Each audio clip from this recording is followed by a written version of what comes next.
Thank you, Mr. Chairman. Thank you, Ms. Goldfuss, for being here. You've referenced a couple of times in your testimony about increased wildfires and climate change. Do you think there's anything else contributing to the increased wildfires that we're seeing today?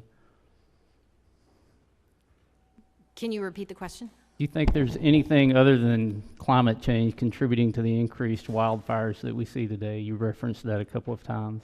There are many factors that contribute to each individual fire, yes. And what would those be? They can be drought, which is exacerbated by climate change. They can be lightning strikes, human activity, any number of things. Yeah, lightning strikes is a cause, human activity is a cause. What about management of the forest? Can that contribute to wildfires? Certainly management of the forest is very important in how we manage for wildfire. In what ways? In what way is management of the forest important to how we manage for wildfire? Right. Well, I don't want to speak to all the Forest Service's management approaches here, but there are many How different ways. about their lack of management approaches? Do you think there's any correlation between wildfires on managed land and public land that's not managed? We certainly have had much success, and our colleagues at the Forest Service are the experts in this area, but much success in managed areas where we see areas that are less or more resistant to wildfire, yes. And what areas would those be? I was actually just near one recently with the president in Tahoe.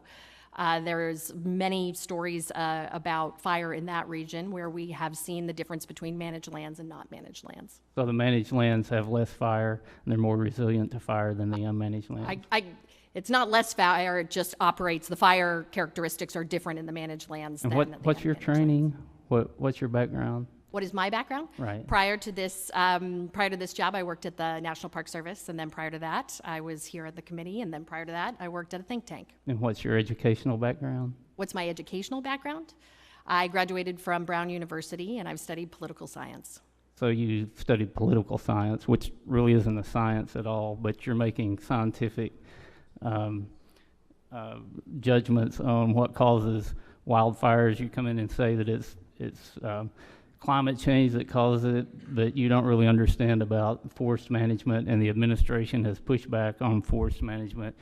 The fact that we've seen wildfires increase as management goes down, that's a pretty good scientific indicator that management and controlling wildfires is important.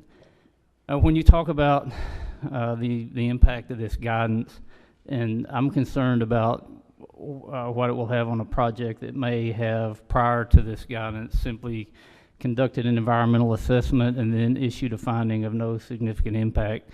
Is the draft guidance intended to be used for environmental assessments? The draft guidance applies to both environmental assessments and environmental impact statements. We say clearly in the guidance that any decision that has been previously made, the agencies are not recommended to go back and review that. So is it possible that a project pre-final guidance would have had no significant impact on the environment, but now due to the final guidance, it would be forced to conduct an EIS or implement mitigation measures? If there's already been a finding of no significant impact, it would not need to go back and be reviewed. So if a project has a relatively small amount of emissions, say 25,000 tons, and let's say the project has no other significant impacts, so they issued a finding of no significant impact, could a judge place an injunction on the project until they mitigated their emissions, saying that they should have conducted an environmental impact statement?